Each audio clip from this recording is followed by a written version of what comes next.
Shipton. What a pustule of a city. At least Detroit had a glory day. Shipton can't paper a corpse with gold leaf. I felt sick the second I breathed in the air. Nick was separated from me by an expansive table covered in that particular filth of 3 a.m. diners only found in inner-city America. I had been disappointed by Ireland when I visited there with Violet what felt like years ago. Nothing open super late except rave clubs. The 3 a.m. Nighthawk Diner was an American institution. Like the Constitution in the suit, it was a dying a death so quiet no one could point to the first decline, and maybe no one would notice its final breath. But anyway, Nick, he was a hulk of a man. Black hair and a black mustache almost glowing in the fluorescent light. His eyes were ringed with colors almost as dark as his hair. He wore a variant of the Paranormal Pinkerton suit, a gift from the Party Crashers mission way back when. It was shorter, with obvious modifications for more plate armor. His gloved hands clutched his cup of coffee, a miserable brew no less than 3 days old, like it was a life preserver. "It's bad, Sean," he rumbled. I wondered if he and old Tom, another Polack of immense size, were related down the way. You know, their great-great-grandmothers got given the Pasiphae treatment, kinda related. "It's Shipton, Nick. You know you have to be more specific. Besides, I have a lot on my dinner plate, to be fair. Blood money." Nick flinched. Blood money was on my guest list, just not so high. "I've been keeping up with the cause. I had a friend in the clerk's office out there. I'm sorry to hear it. I wish I could have helped." I felt the anger build in my eyes. The card was sitting pretty in my wallet. Morgana wasn't one to run, but she was the type to wander away at just the right time. I released my anger. Nick was a friend. "No, I'm following the leads. I'll get there one way or another. Cynthia will rest easy." "And men like us sleep easy," Nick said. Not quite awkwardly. He raised his coffee cup as if in toast. "What's your problem, Nick?" "Blood money is back. There's something that's keeping him down. Phil's been wandering around at night, doing his work. He's stitching the gangs back together, putting out influence to break the strong pillars I've been setting up. I don't have men that stay unbought. Well, whatever Phil's doing is breaking my own holds on them." "What do you mean?" Nick's haunted look deepened. "You find things, Sean. You find things, and the prosecutor just laughs at you. You find pictures and videos that would have broken men 20 years ago, and the powerful just ask for a copy.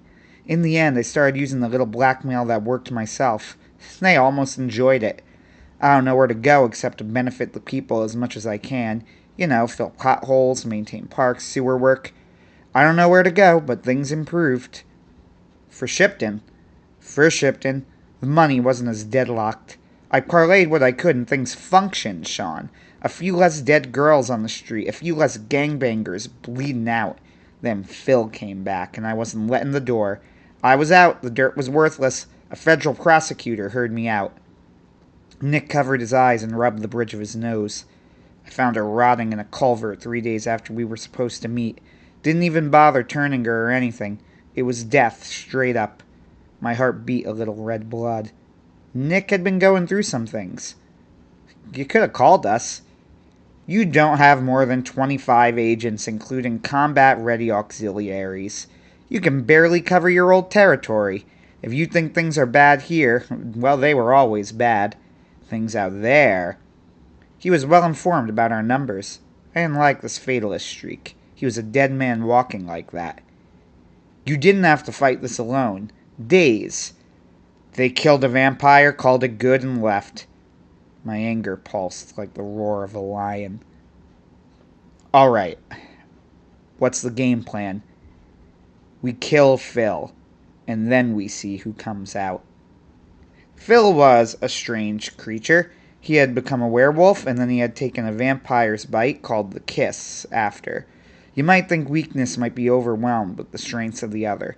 Not so. The weaknesses remain. A vampire was not vulnerable to silver in the same way a werewolf was, but Phil almost certainly retained that weakness. Werewolves weren't particularly bothered by a crucifix. Now Phil would flinch at the sign of the cross. There was a reason hybrids were rare.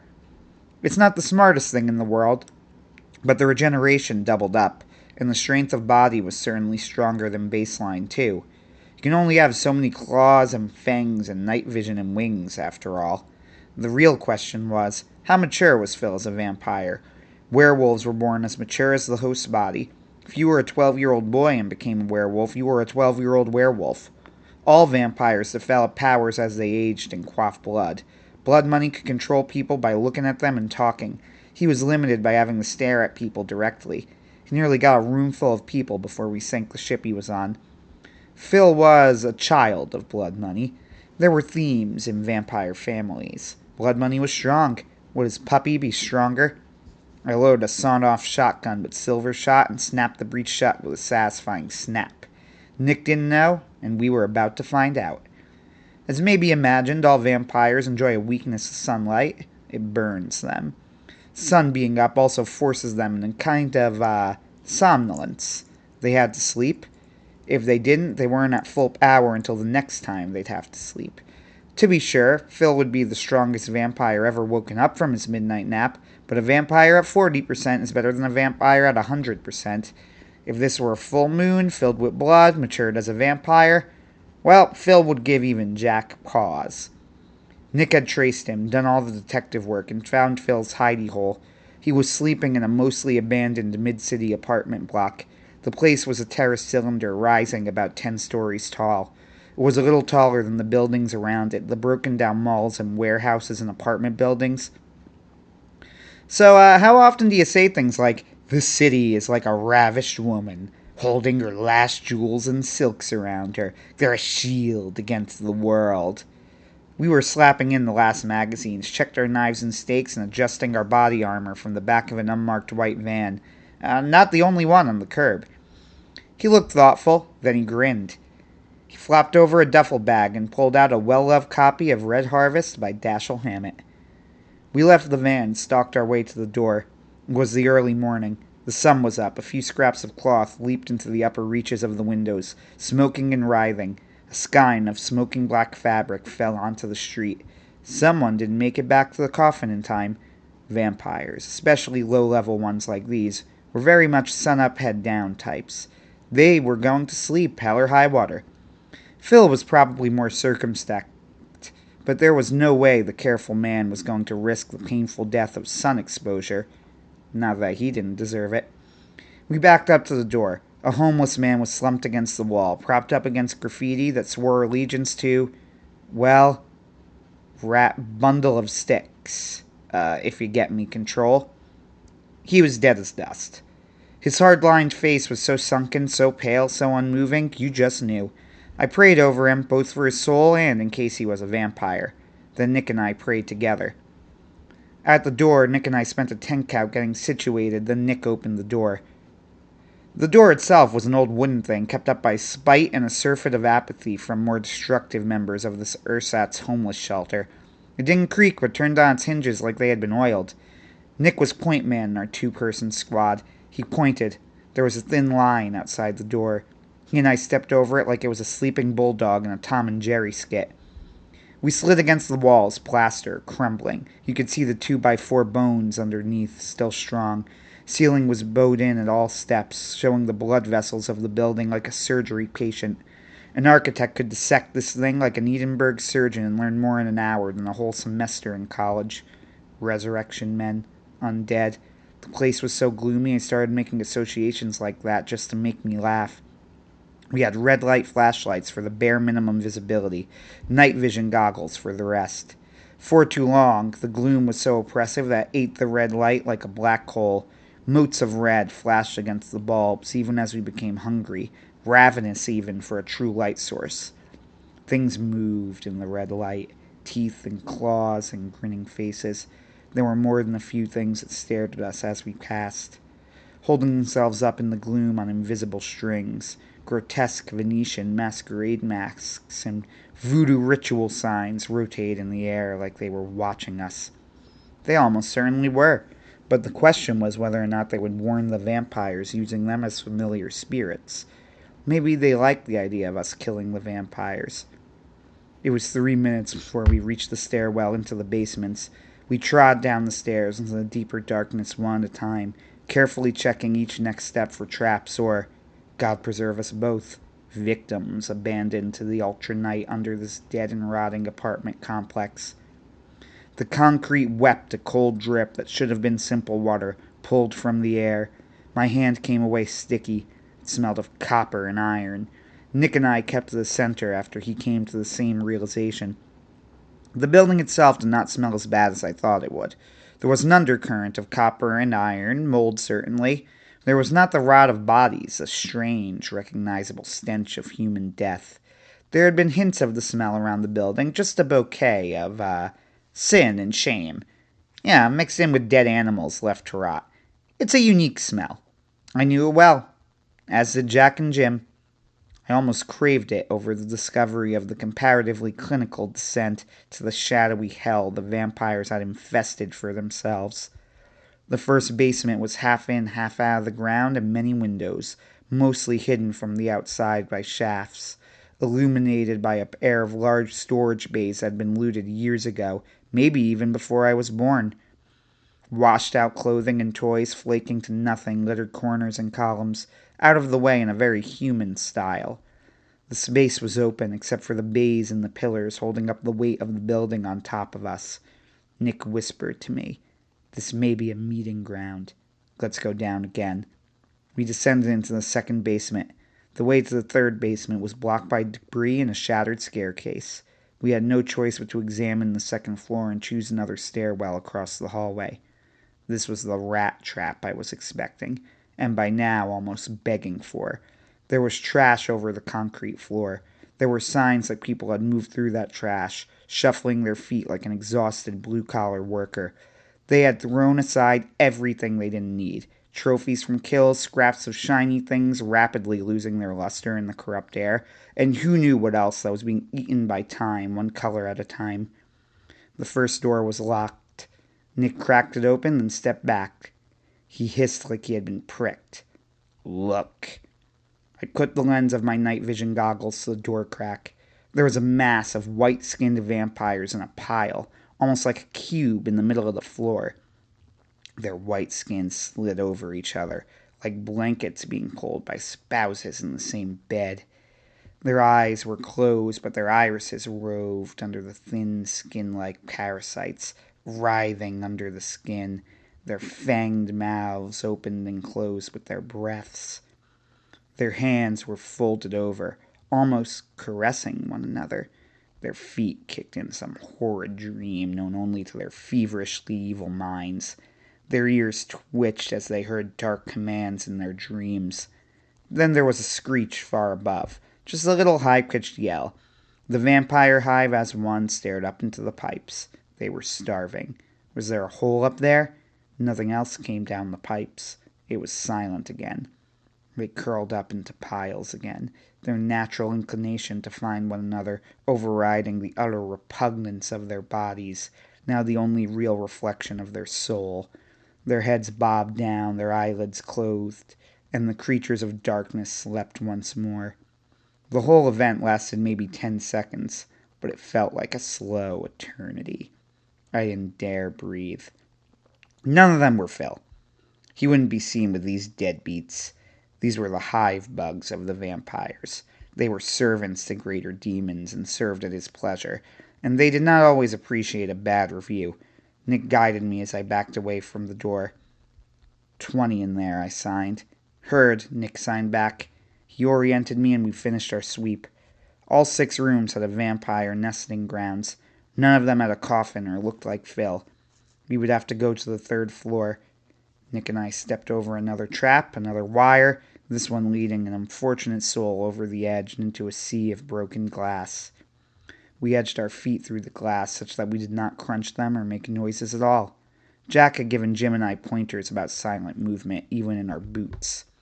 The most soundless way to go was to go barefoot, but barefoot in this building was a kind of horror you couldn't threaten me to watch a movie about. The white-flesh vampires, young and vicious, were just not the same as the vampires that men like Phil or Blood Money represented. They were uplifted animals. They would attack head-on where others would circle around. The walls and columns of this place provided us cover. It would be a close thing, but we could have killed them all right now. If we did, and if Phil got away, all our effort would be for nothing. All vampires can grow. All vampires can become something worse than a nightmare. Imagine a psychopathic kid killing an animal. By the grace of God, he might spend a lifetime in therapy and never turn to a serial killer. If he did not receive help, he would become something monstrous. The key was to catch them early and develop all of the empathy you can. With vampires, it was too late. If whatever ragged remains of their soul sought God and no longer spit in his face, they would turn to dust that very instant. So the Vatican theorists say. Every twitch, every shiver which ran through them like a dance through a hive of bees set our teeth on edge. Every time I crunched a piece of glass and the flesh shivered over itself, like different colored Play-Doh being molded together, I prayed an Our Father in my head, or a St. Michael, or a Hail Mary, or I think I prayed a prayer to everyone, every saint, every holy one, whoever helped a Christian in dire danger. Even before I entered this hellscape, this pit of sin and darkness, I had promised myself I would die with Jesus Christ on my lips. Step. Creak. The vampires mutter something. Step. Step. Crack! The vampire's eyes flutter open and then close. Their eyes were covered in a milky white film. Or maybe they were blind. Step. Step. Step. Shuffle. Thud! To our right there was an open door. A vampire fell out of his nest. With a groan and a few scratches, he shuffled to the other side and slid himself into the ball. It happened so fast Nick and I could only freeze. Our guns held pointed down, our eyes wide. We were nearly to the stairwell. Step. Step. Step. Step. Tap! Stop. Stop. Breathe. Listen. Tap. Tap. Blow. Nick signs. Step. Step. Step. Scratch. It echoes. Why does it echo? Tap. Tap. Tap. Tap. Tap. Tap. Step. Step. Step. Stop. Nick and I breathed heavily at the top of the stairs. My body was exhausted. Controlling every single muscle twitch was worse than any exercise I had performed in a gym. My nerves trembled in their sockets. Nick and I took the stairs one at a time. There had been no traps for a while, but we were careful. I held onto Nick's shoulder as we humped the outside wall, one step at a time. Step, step, step, creak. Stop, breathe. Step, step. We made it down. The final floor was bare concrete. We saw one of the doors crack open. The two of us silent as the wing beats of doves moved to either side. We had no clue what was on that side of the door, nor did we know who was making the sounds. It didn't breathe, no. It had just sighed. A human servant? No. Phil didn't go for those Renfield types. Mind control had not been his thing before. No, the werewolf blood would out. He'd want animals like him as his servants, or none at all. Nick pulled out a stake like Jack would pull out a knife. The motion was so smooth. He had put down his gun so it hung by its straps and out of the way. It clanged against nothing. Had he practiced that motion? Then again, he had hunted a lot of vampires. It would be the perfect motion to practice. I followed the motion. I could hear it creak, but I hoped I would be silent enough. In my hand was a gag to shove in the vampire's mouth. The vampire, more sentient than the animals above, opened the door, heedless of the noise. His chin, forehead, and nose were high and pointed. His eyebrows were thin but jagged. His mouth was a frown of disappointment, kept open by jagged teeth. He walked out. Step, step. He sniffed. Nick pounced. I shoved the gag into his jagged, toothy mouth. and let him bite down. He made noises. His eyes were all gray iris, no pupil. Tried to shove me off with his strength, but it was no use. I had him. His claws scraped against my plate armor, finding no purchase in my flesh. He mumbled, tried to shout. The gag was lengthy for a gag, piece of wood that went all the way to the back of the throat or further. I had shoved him against Nick's side of the wall. Nick grabbed his other arm and shoved the stake into the vampire's chest. It growled, then sighed. The body slumped down like a dead man's would. The struggle was over almost as soon as it had begun. I had been less intimate with girlfriends than I had with Nick. Our bodies pressed close. Holy violence made us more than just men. Flesh. A vampire had died. Hallelujah. I could feel myself smiling, tension easing out of my shoulders as the body was carefully laid to rest on the cold ground. We walked a little more freely. Every room was empty of vampires, but filled with cleaning equipment, elevator maintenance hatches, steam rooms for heating apparatus, access to steam tunnels long ago boarded up and just rusted enough for us to believe that they hadn't been pried open. We found a room in the center. It was a broken-down elevator shaft opposite the broken-down stairwell. The machinery had long since been taken out.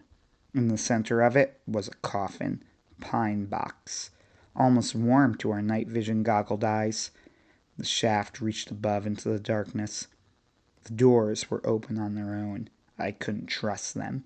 Held up a hand to Nick and pulled out 2 knives. I wedged them in. They bounced until I had them tight. This was a trap. This had to be a trap. Nick's posture told me he knew. He had killed more vampires than I had fought them time and time again. The car was far above. He flicked the switch on his night vision goggles and pointed a light up into the abyss. Nothing waiting for us above. We had few options. We knew that Phil was in this building. The sun was up and almost shining when he rushed in past our hidden camera. He had to be sleeping somewhere.